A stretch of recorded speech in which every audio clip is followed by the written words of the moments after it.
उसकी सास ने कहा बहुरिया माखन चोरी रोज होती है, नित्य होती है, हम लोग पकड़ नहीं पाते हैं। यशोदा जी मानती नहीं। एक काम करो, तू तो पढ़ी लिखी है, पकड़ ले, मैं पकड़ लूंगी। और माखन की मटकी के पास उसने घंटी बांधी, जैसे आएंगे घंटी बोलेगी, पकड़ जाएंगे। ये पहुंचे तो घंटी से कहा कि आज बोलना नहीं है। घंटी ने कहा ठीक। घंटी मौन रह गई, नहीं बोली। माखन चोरी हो गई।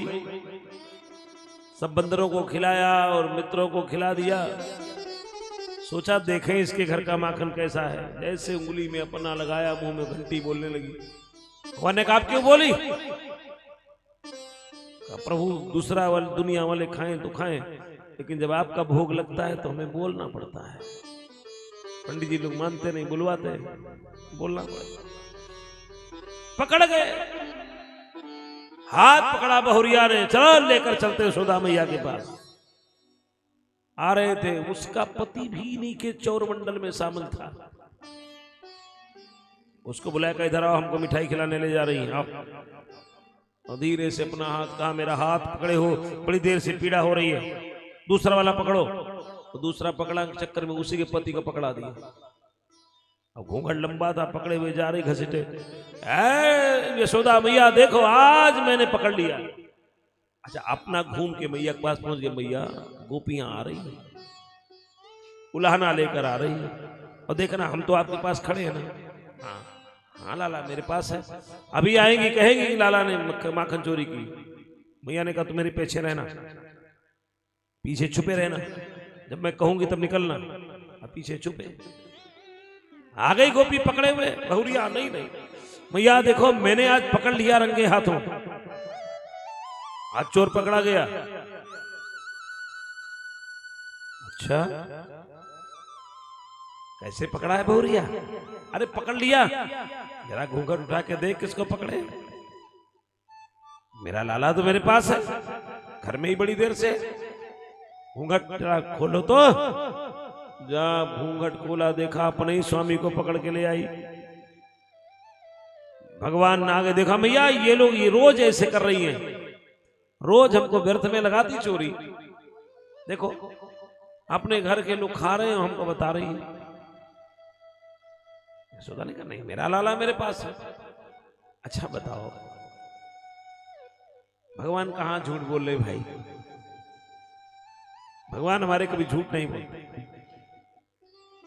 भगवान सबको देते हैं, दाता है।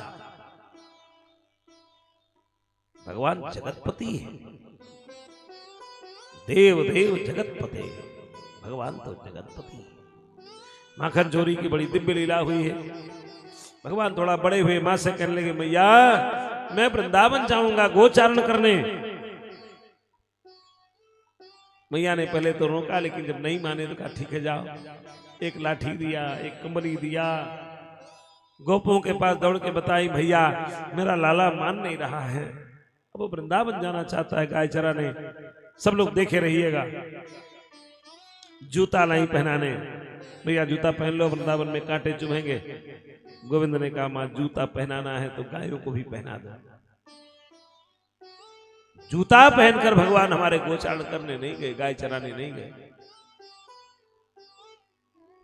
ये प्रमाण है भागवत में। अगर गाय चराने जूता पहनकर गए होते तो अक्रूर जी जब आए तो भगवान के चरण चिन्ह कैसे देखते? तब जूता दिखाई देता कि भगवान के चरण चिन्ह दिखाई देते? अक्रूर जी चरण चिन्हों पर लौट गए हैं। इसका मतलब वृंदावन में भगवान जूता पहनकर नहीं गए। गोपों को सौंप दिया, चले गए भगवान। ब्रह्मा जी को संदेह हो गया भगवान पर। ब्रह्मा जी ने परीक्षा ले लिया, और जब परीक्षा लिया तो भगवान तो नारायण है ही है। परीक्षा में भगवान हमारे सफल हुए। ब्रह्मा जी ने स्तुति गाई भगवान की। दो लोगों ने परीक्षा लिया, ब्रह्मा जी ने, इंद्र जी ने। लेकिन ब्रह्मा जी की स्तुति बहुत हुई, फिर भी भगवान ने क्षमा नहीं किया, इंद्र को क्षमा कर दिया। ब्रह्मा जी को क्षमा नहीं किया, आज भी क्षमा नहीं है। हाँ? इंद्र को भगवान ने क्षमा कर दिया। आगे भगवान हमारे थोड़ा बड़े हो रहे हैं।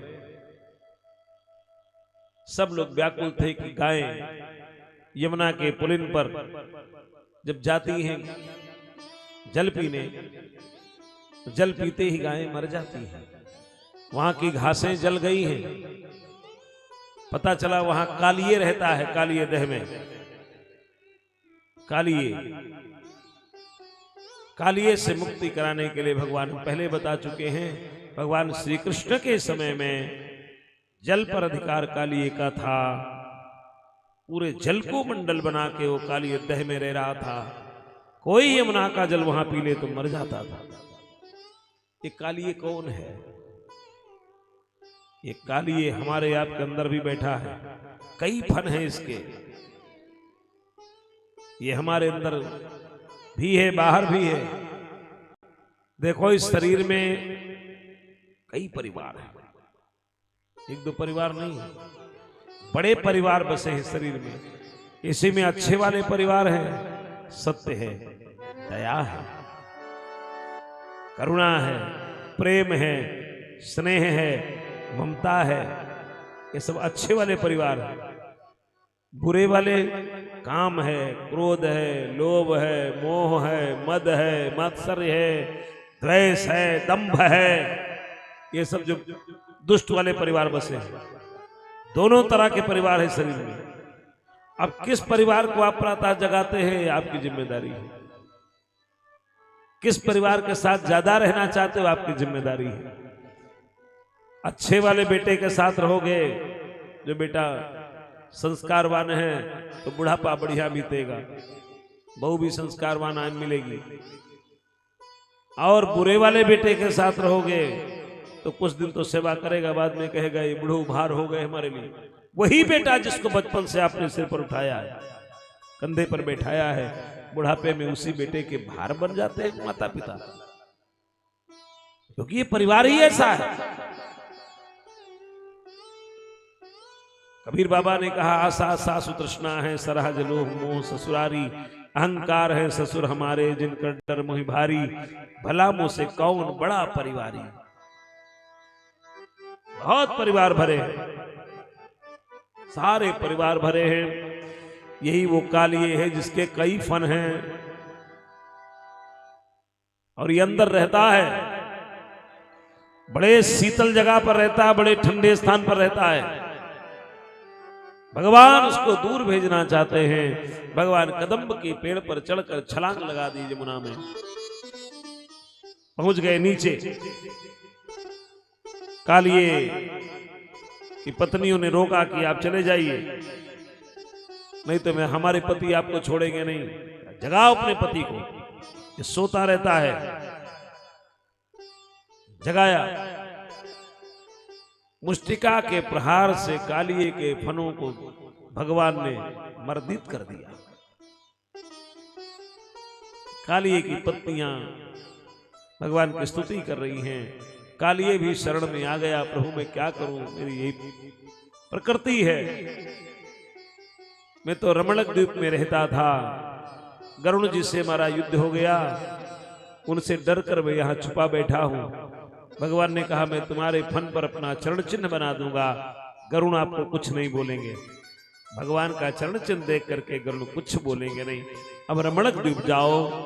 बड़ा प्यारा श्लोक हम लोग गाते हैं। भगवान आदेश करते हैं सदारात्मज ज्ञान प्रेतुर्विहाय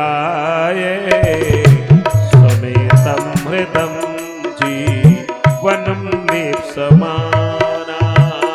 श्री कृष्ण गोविंद हरे मुरारे, हे नाथ नारायण वासुदेवा।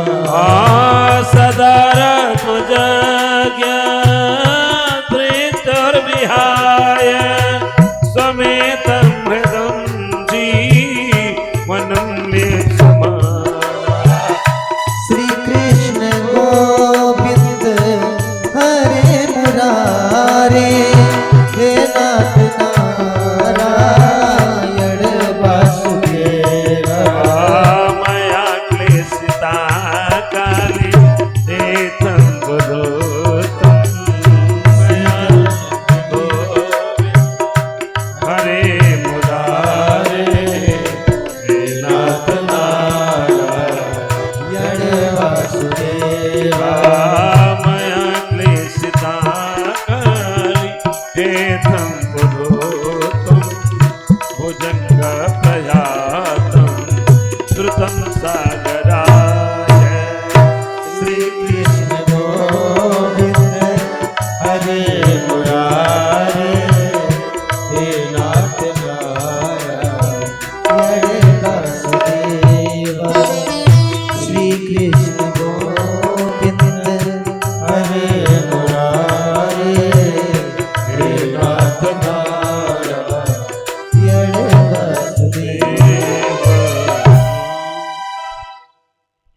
एक प्रसंग और है बड़ा विचित्र।